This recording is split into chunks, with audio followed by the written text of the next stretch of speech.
हाँ, board visible है सबको? Yes sir. ठीक है। तो लास्ट क्लास में अपन ने सबसे लास्ट में क्या पढ़ा था?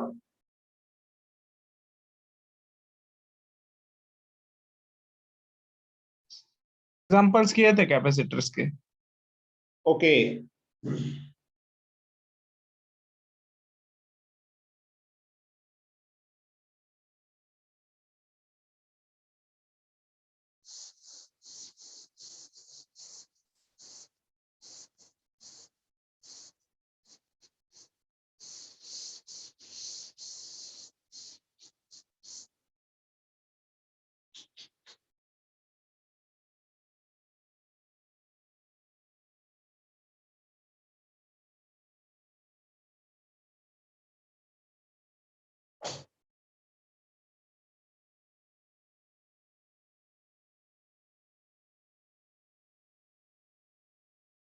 नेक्स्ट है when two charged capacitors are connected.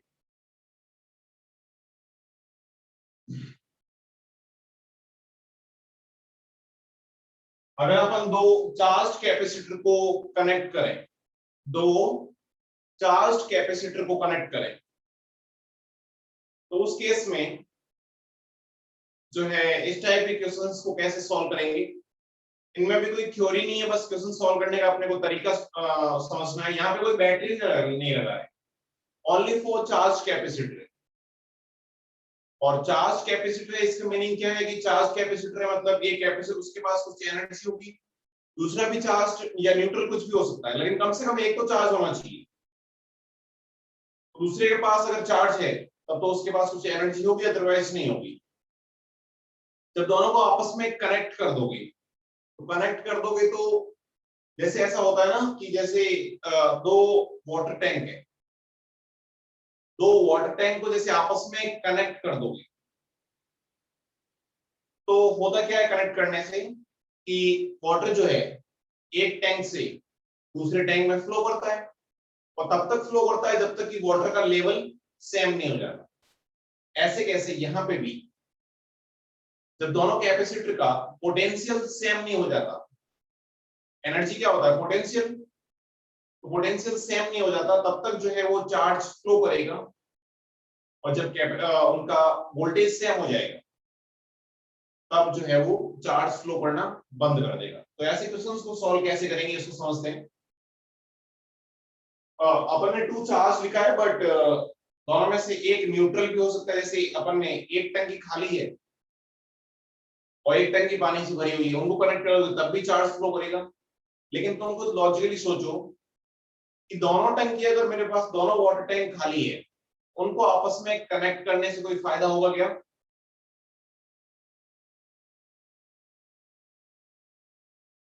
अरे बोलो। No sir. उनको आपस में कनेक्ट करने का कोई फायदा नहीं है, मतलब कम से कम एक में तो चार्ज होना चाहिए। फिर अपन इसी बेस्ड एक एग्जांपल करते हैं। एग्जांपल ये है अपने पास कि ये जैसे कोई कैपेसिटर है, इसको मैंने दूसरे कैपेसिटर से कनेक्ट कर दिया, और इस कैपेसिटर का कैपेसिटेंस लेट से कि 2 माइक्रोफैरड है, 2 माइक्रोफैरड है, एंड इसका कैपेसिटेंस 3 माइक्रोफैरड है, इसका कैपेसिटेंस 3 माइक्रोफैरड है। इस पे इनिशियली लेट से कि चार्ज जो है, इस पे चार्ज Q जो है वो 30 माइक्रोकूलम है, 30 माइक्रोकूलम या 40 ले लेता हूं, 40 माइक्रोकूलम। 40 का मतलब एक पॉजिटिव, एक पे प्लस 40 होगा, दूसरे पे माइनस 40 होगा, तो लेट से कि इस पे प्लस 40 माइक्रोकूलम है, एक माइनस 40 माइक्रोकूलम।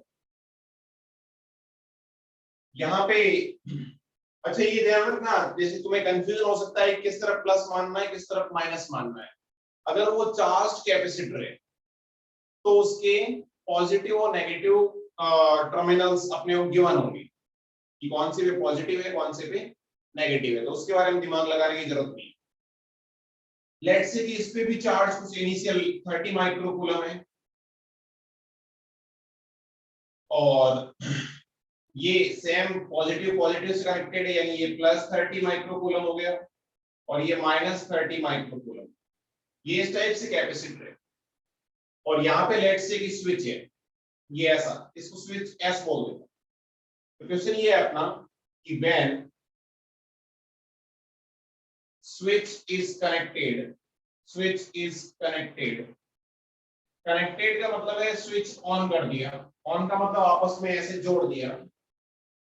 स्विच अगर ऑन कर दें then charge, final charge at both capacity, final charge at both capacity, दोनों कैपेसिटर पे फाइनली चार्ज कितना होगा ये अपने को निकालना। दोनों कैपेसिटर पे फाइनली चार्ज कितना होगा ये अपने को निकालना।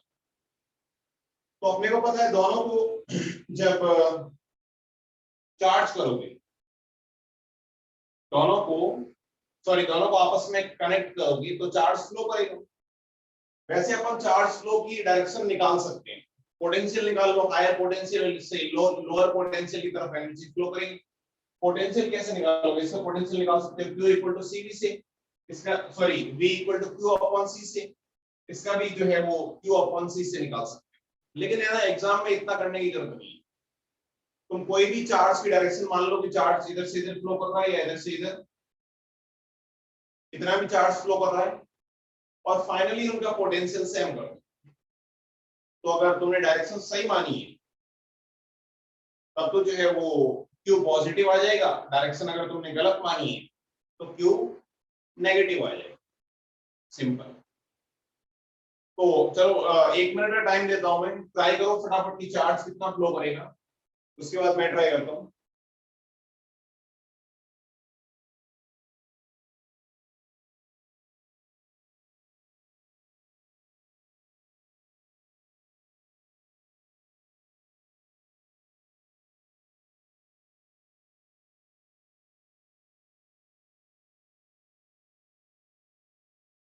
सब लोग ट्राई कर रहे हो ना?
कर लिए सॉल्व?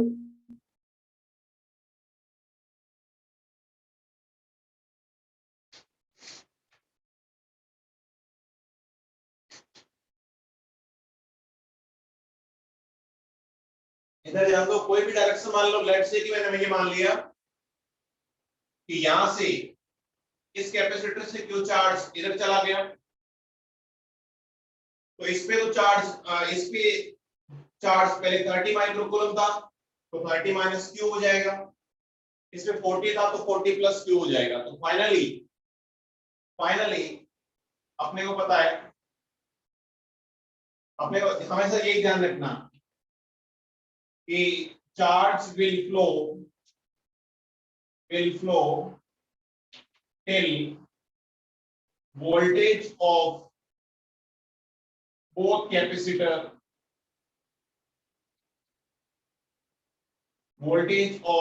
capacitor is same। दोनों का कैपेसिटर, जब दोनों कैपेसिटर का वोल्टेज सेम हो जाएगा तब तक चार्ज फ्लो करेगा। ये तो कॉमन सेंस वाली बात है कि जैसे मैंने वाटर टैंक वाला एग्जांपल बताया था, पानी तब तक फ्लो करेगा जब तक लेवल सेम नहीं हो जाता। लेवल का मतलब यहाँ पे क्या है, energy voltage. Finally V1 should be equal to V2 और V1 का मतलब Q अपॉन C। तो इस पे फाइनली चार्ज कितना होगा, Q यानी 30 माइनस Q, पहले 30 था, Q चला गया, 30 माइनस Q अपॉन C। इसकी कैपेसिटेंस कितनी है, 3, equal to Q upon C for that capacitor यानी 40 plus Q divide by C यानी 2। तो इसको सॉल्व करोगे तो अपने पास Q की वैल्यू आ जाएगी। Q की वैल्यू आ जाएगी, देखो ये आ गई तुम्हारे पास, ये हो गया 10 minus Q by 3 equal to 20 plus Q by 2। तो 20 माइनस 10 हो गया, और Q बाई 3 और minus Q by 2, Q by 2 plus Q by 3, Q by 2 plus Q by 3 equal to minus तो 10 माइनस और स्क्वायर आ रहा है। माइनस 10।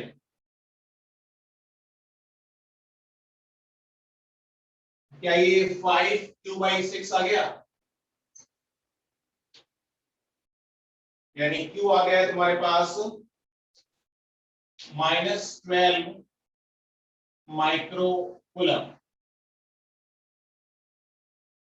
-12 micro coulomb. क्या ये बात समझ में आ रही है सबको, -12 माइक्रो कूलम। Yes sir. इसका मतलब ये हुआ, माइनस का मतलब जो अपन ने एक्चुअली डायरेक्शन मानी है, उधर चार्ज फ्लो नहीं कर रहा है, उसके ऑपोजिट चार्ज फ्लो कर रहा है, उसके ऑपोजिट चार्ज फ्लो कर रहा है। मतलब अपन ने डायरेक्शन इधर मानी थी लेकिन चार्ज एक्चुअली फ्लो इधर कर रहा है। तो इस पे फाइनली इस पे चार्ज कितना आएगा बताओ, ये हो जाएगा, वैल्यू के साथ साइन वैल्यू पुट कर लो, साइन के साथ वैल्यू पुट कर लो। फाइनली इस कैपेसिटर पे जो चार्ज होगा Q equal to 30 micro coulomb minus 12। इस पे अपन डायरेक्शन अच्छा इधर मानी थी क्या, तो इस पे चार्ज इतना हो जाएगा 30 minus minus of Q, direction opposite होगी मतलब इस पे तो Q बढ़ेगा और इस पे Q कम होगा। तो 40 में से 12 चला गया, इसमें तो बचेगा Q फाइनल 28 माइक्रो कूलम, और इस पे Q फाइनल बचेगा 30 प्लस 12 42 माइक्रो कूलम। किसी को अगर समझ में नहीं आ रहा है ऐसे, तो ऐसे देख लो कि फाइनली चार्ज इस टाइप से डिस्ट्रीब्यूट होना चाहिए कि अब इनका Q बाई C सेम आना चाहिए। तो 42 अपॉन 3 करोगे, जितना वो आएगा, कितना आ रहा है 42 अपॉन 3 1 4 14 आ रहा है क्या,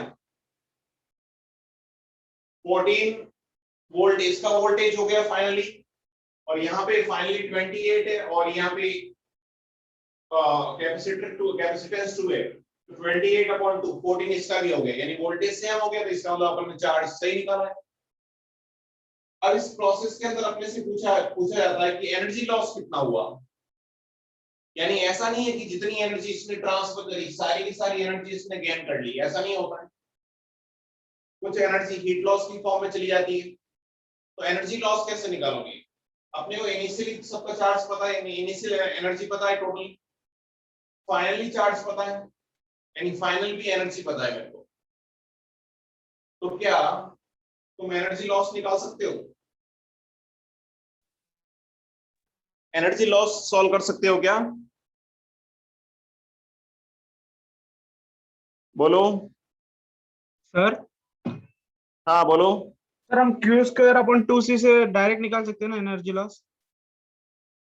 नहीं, इसमें नहीं होगा, तुम सॉल्व करके ट्राई कर लेना, ओके फाइनल इनिशियल से ही करना पड़ेगा।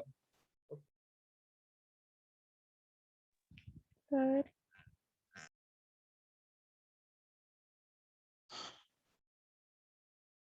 इसको मैं रफ करता हूँ। सर इसको रफ कर दो क्या? सर हाँ बोलो। वो फाइनल चार्जेस कैसे निकाला और एक बार बताओ। फाइनल चार्ज कैसे निकाला? वो मैं डिस्कनेक्ट हो गई थी।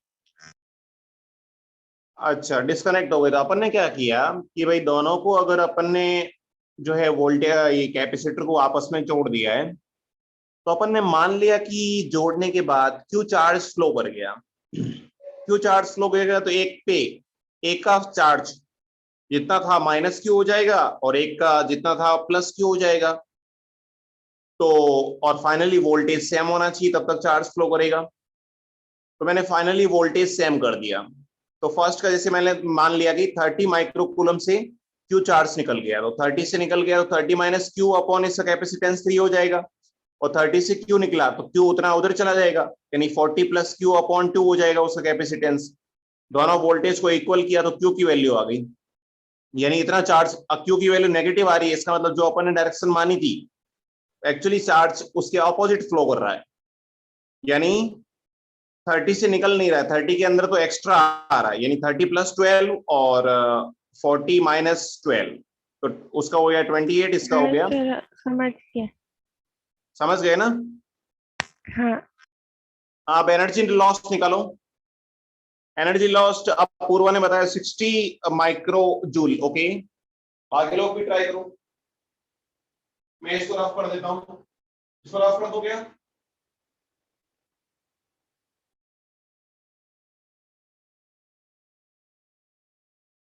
इसको रफ कर दो ना?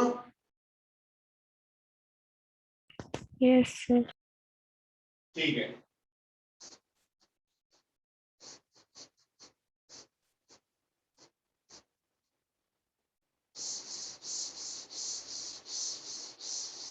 तो देखो एनर्जी लॉस निकालते हैं, सर इनिशियल एनर्जी निकालते हैं। इनिशियल एनर्जी कितनी है? Sir initial energy Q square upon 2c और Q square upon 2c। Q कितना है? 40, तो 40 का स्क्वायर अपॉन 2 इंटू सी। सी कितना है? 2 प्लस इसका इसका चार्ज कितना था? 30, 30 का स्क्वायर अपॉन 2 इंटू सी, सी यानी 3। तो इनिशियल एनर्जी आ गई अपने पास 40 का स्क्वायर या डिवाइड बाई 4, तो 40 इंटू 40 डिवाइड बाई 4, तो ये आ गया 4 से ये 10 यानी 400 plus 30 into 30 divide by 2 into 3, तो ये हो गया 10, ये हो गया 5, ये हो गया 150, यानी ये तो हो गया 400 और ये हो गया 150, यानी इनिशियली एनर्जी आ गई अपने पास 550 माइक्रोजूल। इनिशियली इस सिस्टम के पास 550 माइक्रोजूल थी। फाइनल एनर्जी निकालते हैं। फाइनली इस पे चार्ज आ गया अपने पास 42 अपॉन 2 इंटू सी, सी यानी 3 प्लस क्यू स्क्वायर, इस पे है फाइनली चार्ज इस पे 28 का स्क्वायर अपॉन 2 इंटू सी, सी यानी 3 सॉरी 2। तो इसको सॉल्व करोगे तो फाइनल एनर्जी आ जाएगी तुम्हारे पास 42 इंटू 42 डिवाइड बाई 2 इंटू 3, तो ये हो गया 3 से ये 42 कैंसिल हो गया 14, सर 490 आता है। और ये हो गया 7, यानी ये आ गया 4294 प्लस 28 का स्क्वायर डिवाइड बाई 4, यानी ये हो गया 496 इंटू 28,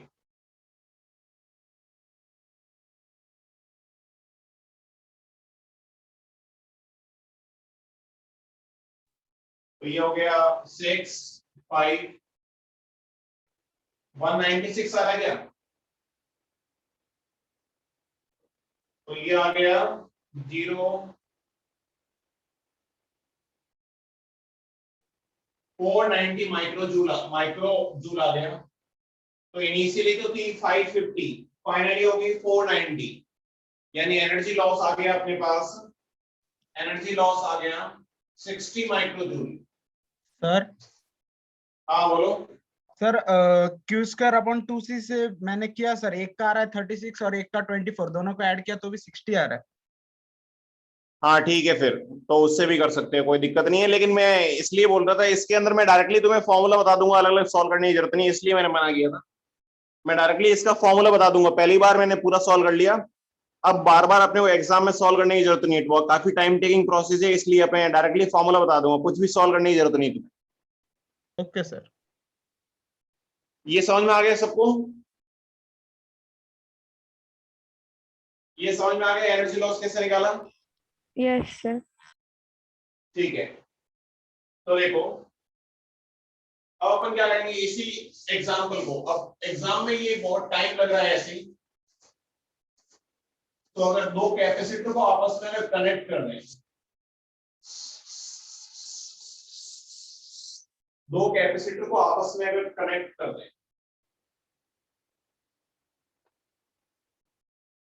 इस पे चार्ज Q1 है और इसी कैपेसिटेंस C है, इसका चार्ज Q2 है और कैपेसिटेंस C2 है, तो इसका वोल्टेज निकाल सकते हो V2 हो जाएगा Q2 अपॉन C2, इसका वोल्टेज भी निकाल सकते हो V1 Q1 upon C1, bus voltage निकालना है, फिर अपना डायरेक्टली हो जाएगा।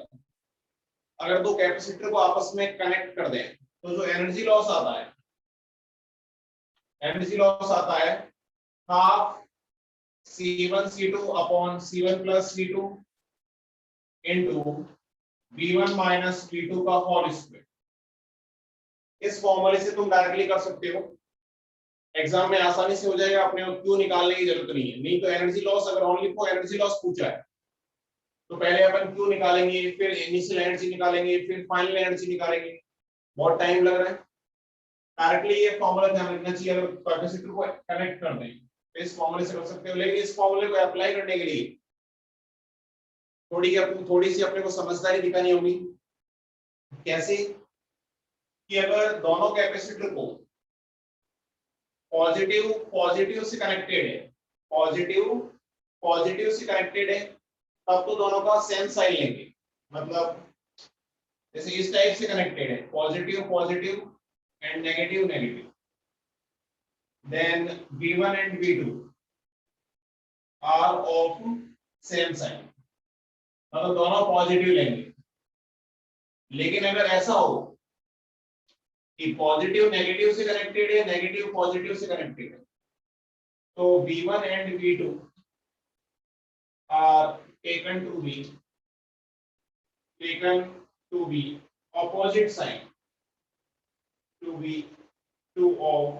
of opposite sign। तुम खुद देख सकते हो कि ऑपोजिट साइन क्यों ले रहे हैं, तो इनको ऑपोजिट साइन लेंगे अगर टर्मिनल्स दूसरे पॉजिटिव से नेगेटिव कनेक्टेड है एंड नेगेटिव से पॉजिटिव कनेक्टेड है, तो ऑपोजिट साइन लेंगे, अपन सेम साइन नहीं लेंगे।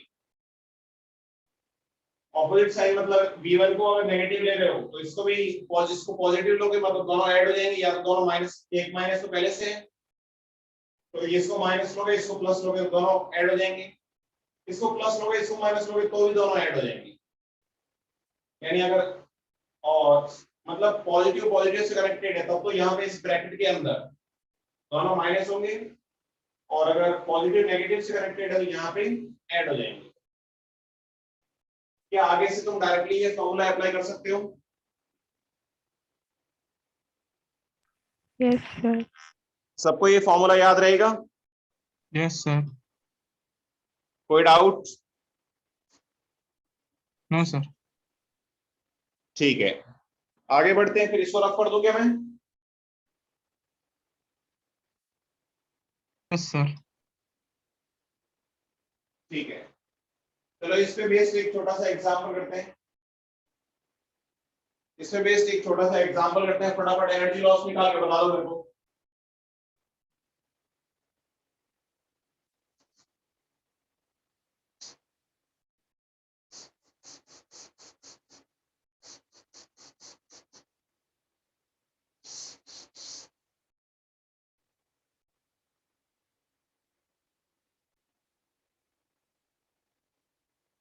इस पे चार्ज 30 माइक्रोकूलम है और कैपेसिटेंस 3 माइक्रोफैरड है। इस पे चार्ज 20 माइक्रोकूलम है और कैपेसिटेंस 2 माइक्रोफैरड है, और साइन जैसे अपने को गिवन है वैसे ही है, मतलब पॉजिटिव पॉजिटिव से कनेक्टेड है। तो एनर्जी लॉस कितना होगा ये निकालना है। जब इन दोनों को आपस में कनेक्ट कर दोगी, इनिशियली चार्ज और कैपेसिटेंस गिवन है, तो एनर्जी लॉस कितना होगा।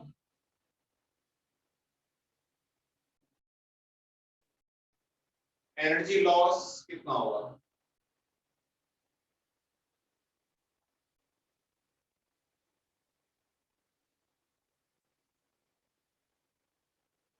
एनर्जी लॉस कितना होगा।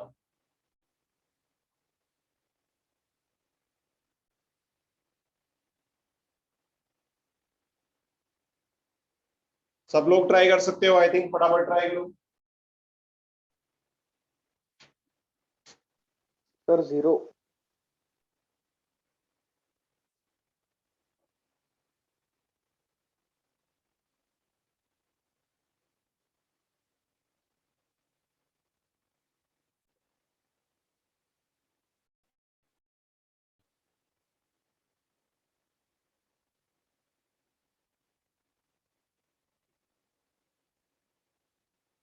अरे हो गया ना। तो इसका सबसे पहले 15 वैल्यू सर। निकाल लेता हूं, वोल्टेज Q अपॉन C यानी 20 अपॉन 2 यानी 10 आ गया वोल्ट। ऐसे ऐसे इसका V1 निकाल लेता हूं, Q अपॉन C, इसका भी 10 आ गया। 10 10 आ रहा है क्या दोनों का। Yes sir. अरे सिंपल सा था, 10 10 आ रहा है, इसका मतलब अपने को पता है दोनों का साइन पॉजिटिव पॉजिटिव से कनेक्टेड है। इसका मतलब कि इसके अंदर एनर्जी लॉस 0 आएगा।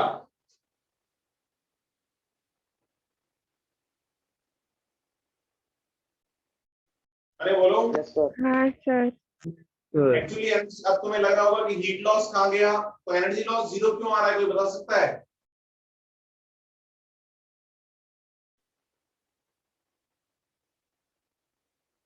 क्योंकि दोनों का वोल्टेज में वोल्टेज सेम है। चार्ज फ्लो क्यों। ट्रांसफर ही नहीं हुआ। Very good. चार्ज फ्लो क्यों करता है, वोल्टेज सेम करने के लिए। लेकिन वोल्टेज तो पहले से सेम है, और वोल्टेज अगर पहले से सेम है इसका मतलब कोई चार्ज फ्लो ही नहीं करेगा, और कोई चार्ज फ्लो ही नहीं करेगा तो एनर्जी लॉस का आएगा। इसकी जितनी एनर्जी इसके पास थी वो ऐसे कैसे, इसकी जितनी एनर्जी इसके पास है वो ऐसे कैसे। इसी क्वेश्चन को वापस रिपीट करते हैं। ये माइनस है और ये प्लस है, अब वापस से एनर्जी लॉस निकालो। क्या अभी भी एनर्जी लॉस 0 आएगा। No sir. अभी तो चार्ज फ्लो करेगा, जल्दी निकालो।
सर 240।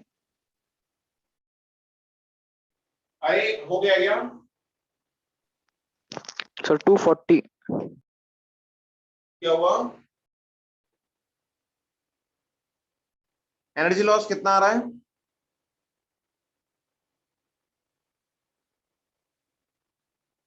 टू 240। ओके, देखो इधर ध्यान दो। इस बार V1 V2 का साइन ऑपोजिट लोगे तो ई लॉस आ जाएगा हाफ C1, और C1 आ जाएगा तुम्हारे पास 3 और C2 है 2, तो 3 into 2 upon 5 into 100, sorry 10 plus 10 20, इसका स्क्वायर। तो ये लॉस आ गया तुम्हारे पास, ये 2 से 2 कैंसिल हो गया, 3/5 इंटू 400, 5 से ये कैंसिल हो गया, 80, 240 माइक्रो जूल एनर्जी वेस्ट हो जाएगी, 240 माइक्रो जूल एनर्जी वेस्ट हो जाएगी। तो ऐसे की एनर्जी लॉस निकाल सकते हो तुम, कोई दिक्कत नहीं है।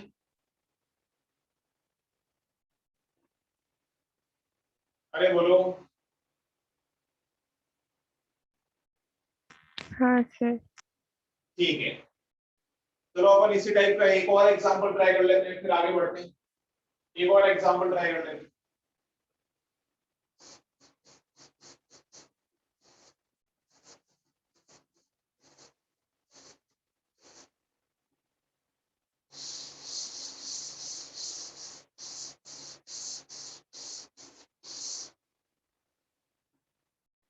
नेक्स्ट एग्जांपल है अपने पास,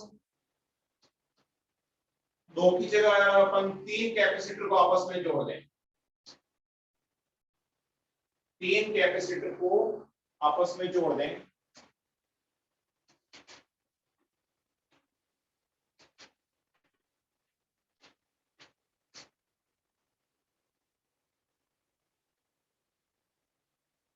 इसका कैपेसिटेंस 2 माइक्रोफैरड है, इसका भी 2 माइक्रोफैरड है, इसका 3 माइक्रोफैरड है, और इस पे चार्ज इनिशियली 360 माइक्रोकूलम है, इस पे इनिशियल चार्ज 300 माइक्रोकूलम है, इस पे इनिशियल चार्ज 0 है।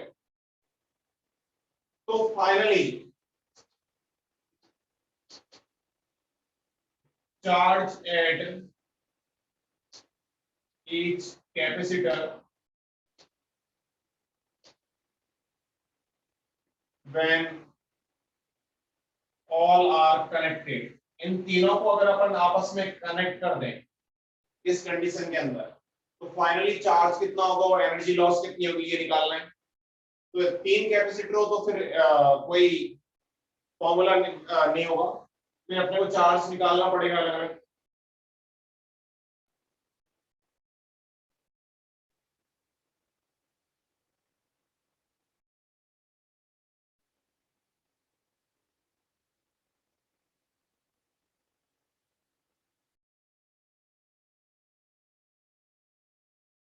अच्छा, ये चार्ज गिवन है तो इनका पहले से जिन पे चार्ज है उनका टर्मिनल भी गिवन है, ये माइनस है, ये प्लस है, ये प्लस है, ये माइनस है, ये तो न्यूट्रल है, तो इसका तो अपने को टर्मिनल्स बताने की जरूरत नहीं, जल्दी से सॉल्व करो फटाफट।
तो देखो इस टाइप के क्वेश्चन को करने का सिंपल सा तरीका होता है, अब कोई वोल्ट, अब दो कैपेसिटर होते तब तो मैं डायरेक्टली क्यू चार्ज फ्लो करवा के वोल्टेज इक्वल कर लेता है, लेकिन यहाँ पे 3 है तो फिर अपने को केवीएल लगाना पड़ेगा, और कोई तरीका नहीं है, केवीएल लगाना पड़ेगा।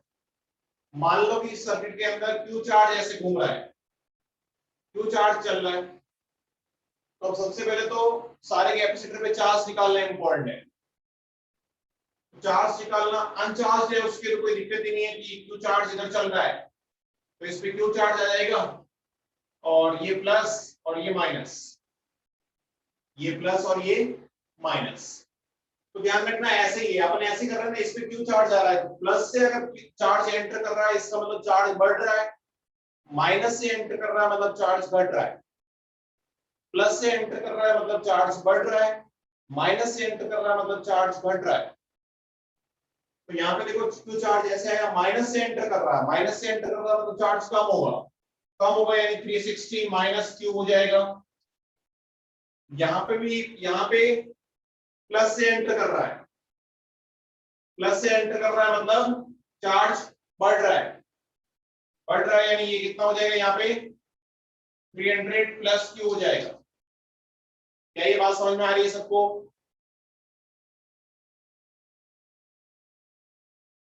ध्यान रखना, जैसे ये कोई कैपेसिटर है पहले से चार्ज है, इस वजह से Q1 चार्ज है, और Q2 चार्ज प्लस और माइनस ऐसे एंटर कर रहा है, तो finally charge Q1 plus Q2 लिखोगे, दोनों को ऐड करोगे, अगर यही Q2 इधर से आता तो Q1 माइनस Q2 कर दोगे, जिस टर्मिनल से एंटर कर रहा है वही साइन लोगे, प्लस से माइनस से एंटर कर रहा है मतलब माइनस, प्लस से एंटर कर रहा है मतलब प्लस। और केवीएल लगाते टाइम तो अपन बाद वाला साइन यूज करते हैं, कोई दिक्कत ही नहीं है, वो तो सेम है, ये तो चार्ज लिखने का मेथड है। चलो अब केवीएल लगाते हैं, यहां से स्टार्ट होता हूं, यहां से स्टार्ट हो गए तो यहाँ पे नेगेटिव साइन लोगे, Q अपॉन सी, Q यानी 300 प्लस Q अपॉन सी, C यानी 3। यहाँ पे नेगेटिव से बाहर निकल रहे हो तो नेगेटिव Q अपॉन सी, Q कितना है, Q है, अपॉन सी कितना है 2। यहाँ पे पॉजिटिव से बाहर निकल रहे हो तो पॉजिटिव Q अपॉन सी, 360 माइनस Q अपॉन सी यानी 2 इक्वल टू 0, वापस वही पहुंच गए। इसको सॉल्व कर लो, ऐसा करता हूं, इस माइनस को और यहाँ पे एक माइनस लगा देता हूं, सबको माइनस को में लेके हटा दिया, या फिर कंफ्यूज हो गए तुम भी, मतलब ऐसे ही रहने देता हूं। अब आगे सॉल्व कर लेते हैं। तो ये हो गया -100 minus Q by 3 minus Q by 2 plus 360 by 2 180 minus Q by 2 equal to 0। तो देखो माइनस का 100 और माइनस प्लस का 180, ये आ गया तुम्हारे पास प्लस का 80, तो प्लस का 80 उधर जाएगा, तो या फिर प्लस का 80 इधर भेज देता हूँ, Q को उधर भेज देता हूँ, तो 80 इक्वल टू Q कितना आया, Q बाई 2 और Q by 2, Q plus Q by 3, 4Q by 3, 4Q by 3, यानी ये हो गया 4 से ये 2 टाइम्स 20 और Q इक्वल टू आ गया प्लस 60 माइक्रोकूलम। इसका मतलब जो अपन डायरेक्शन मानी थी वो सही मानी थी, और 60 माइक्रोकूलम चार्ज जो है फ्लो करेगा, तो फाइनली इस पे चार्ज कितना होगा, 60 माइक्रोकूलम होगा, इस पे चार्ज कितना होगा, 360 माइनस 60 300 माइक्रोकूलम होगा, इस पे चार्ज 300 प्लस Q यानी 360 माइक्रोकूलम होगा।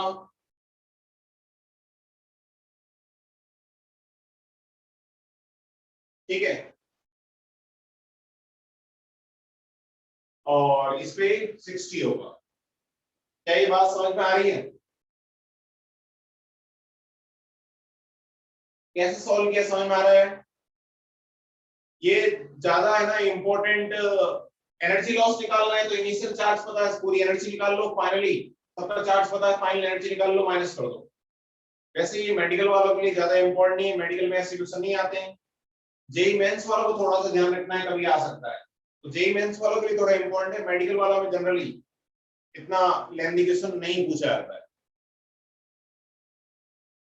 इस क्वेश्चन के अंदर किसी को कोई डाउट हो तो बता दो मेरे को। Any doubt please let me know. Any doubts?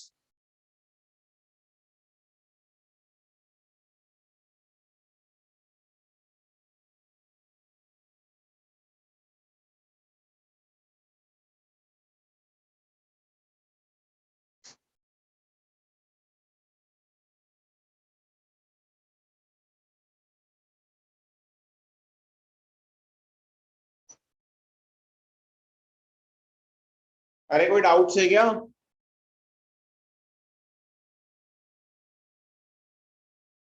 कोई डाउट हो तो बताओ। No sir.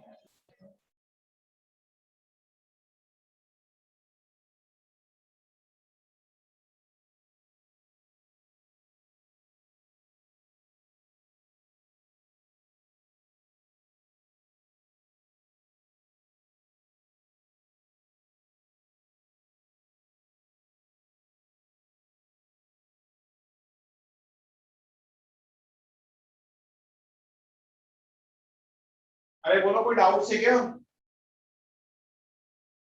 No sir. ठीक है, तो इसको मैं रफ कर रहा हूं।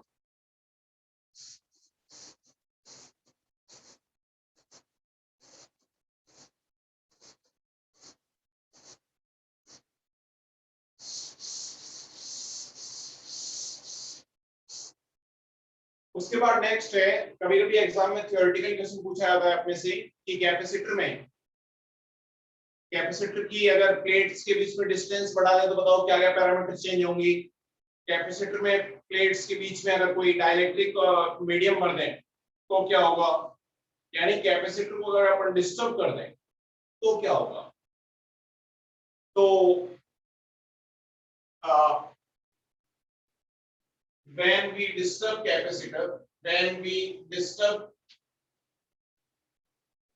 capacitor, तो पहला इसके अंदर देख रहे हैं डिस्टर्ब कैपेसिटर तो वो कर रहे हैं, लेकिन आइसोलेटेड कैपेसिटर कर रहे हैं।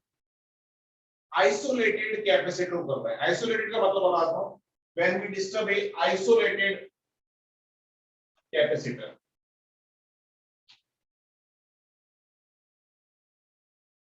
अच्छा आइसोलेटेड का मतलब है कि किसी से ये कनेक्टेड नहीं है, किसी से कनेक्टेड नहीं है। इसका चार्ज Q है और वोल्टेज V है, कैपेसिटेंस C, किसी से ये कनेक्टेड नहीं है। तो सबसे इंपॉर्टेंट बात तुमको सोचो, अगर किसी से ये कनेक्टेड नहीं है तो चार्ज कहीं पे जा सकता है क्या? नहीं। अरे चार्ज तो तभी जाता है जब इसको कनेक्ट करोगे, बैटरी से करो चाहे दूसरे कैपेसिटर से करो, किसी से करो। अरे बोलो। Yes sir. तो अगर आइसोलेटेड है मतलब एक चीज डेफिनेटली आपने को ध्यान रखना चाहिए कि Q जो होगा वो इस पे हमेशा कांस्टेंट रहेगा, Q चेंज नहीं होगा। अब डिस्टर्ब करने का क्या मतलब है? डिस्टर्ब तुम डिस्टेंस बढ़ा के कर सकते हो या बीच में कोई मीडियम भर के कर सकते हो। तो जनरली दो ही तरीके होते हैं। पहला तरीका है अपने पास कि अगर भाई इंक्रीज कर लेता हूं मैं, डिक्रीज करोगे तो सारे ऑर्डर उल्टे हो जाएंगे। मैं ये मान लेता हूं इंक्रीजिंग डी। डी का मतलब क्या है कि दोनों कैपेसिटर के बीच में डिस्टेंस जो है डी, डी को अगर इंक्रीज करो तो क्या फर्क पड़ेगा। सेकंड है by changing medium. Changing medium जैसे अभी एयर है और अपन ने बाद में एक कोई के डाइलेक्ट्रिक कांस्टेंट का मीडियम भर दिया, तो सारे पैरामीटर किस टाइप से चेंज होंगे वो देखते हैं। सबसे पहले तो क्यू नो चेंज होगा क्योंकि आइसोलेटेड है, चाहे दूर ले जाओ चाहे पास में ले जाओ क्यू में कोई चेंज नहीं आएगा। सेकंड कैपेसिटेंस, कैपेसिटेंस होता है a naught a upon d, epsilon naught a upon d. तो अगर डी इंक्रीज करोगे तो कैपेसिटेंस डिक्रीज होगा, यानी कैपेसिटेंस सी डिक्रीज होता है। वोल्टेज तो Q इक्वल टू सी भी होता है।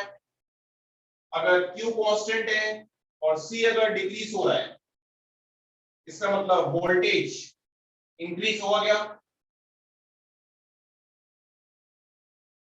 अरे बोलो। Yes sir. Yes, sir.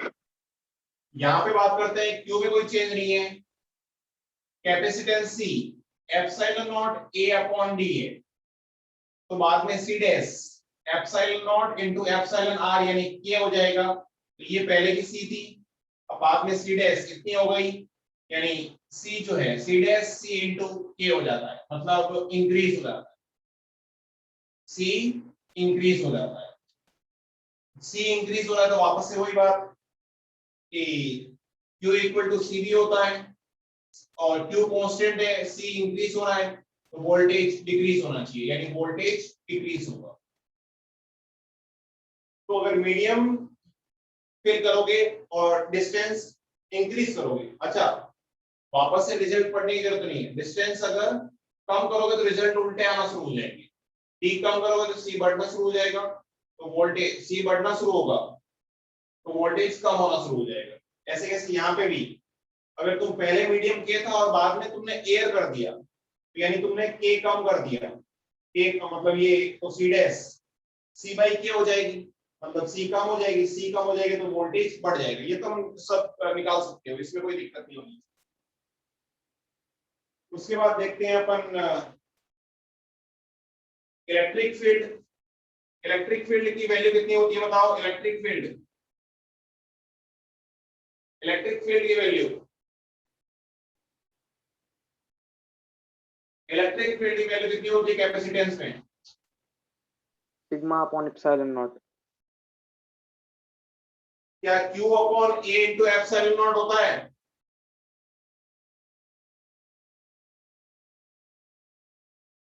अरे Q upon A into epsilon not होता है ना?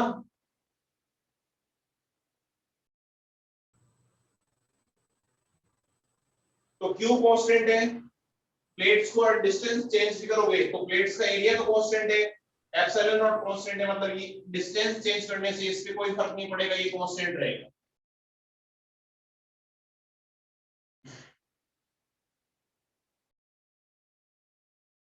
उसके बाद इलेक्ट्रिक फील्ड यहां पे देखते हैं, यहां पे एप्सिलॉन नॉट की जगह ई डैश एप्सिलॉन नॉट इनटू के हो जाएगा, और एप्सिलॉन नॉट इनटू के हो रहा है मतलब ई डैश ई अपॉन के हो रहा है, यानी इलेक्ट्रिक फील्ड कम हो जाएगा, इलेक्ट्रिक फील्ड कम हो जाएगा। उसके बाद पोटेंशियल एनर्जी, जो स्टोर्ड एनर्जी है, जो कि Q स्क्वायर अपॉन 2C होता है, तो Q कांस्टेंट है, कैपेसिटेंस कम हो रहा है तो पोटेंशियल एनर्जी बढ़ेगी। यहाँ पे Q स्क्वायर अपॉन 2C, तो Q कांस्टेंट है, C इंक्रीज हो रही है तो पोटेंशियल एनर्जी डिक्रीज होगी। क्या तुम ऐसे सारे पैरामीटर्स के लिए पता कर सकते हो क्या? अरे बोलो, अरे बोलो ना यार। Yes sir. Yes, sir. लेकिन ये सारे के सारे रिजल्ट किसके लिए है? आइसोलेटेड कैपेसिटर के लिए। आइसोलेटेड का मतलब बैटरी कनेक्टेड नहीं है या कोई भी दूसरा कैपेसिटर भी कनेक्टेड नहीं है। तो क्यू कांस्टेंट है, फिर अपन ने डी चेंज करोगे तो क्या होगा, और मीडियम चेंज करोगे तो क्या होगा, उसके लिए अपन रिजल्ट निकाले। बताओ इसके अंदर कोई डाउट है किसी को? No sir. No, sir. कोई डाउट नहीं किसी को? No sir. ठीक है, चलो फिर आज अपन जो है वो इतना ही पढ़ेंगे, थोड़ा सा मेरे को काम है, तो मैं आज की क्लास यहीं पे एंड करता हूँ, बाकी अपन नेक्स्ट क्लास में देखेंगे, ठीक है।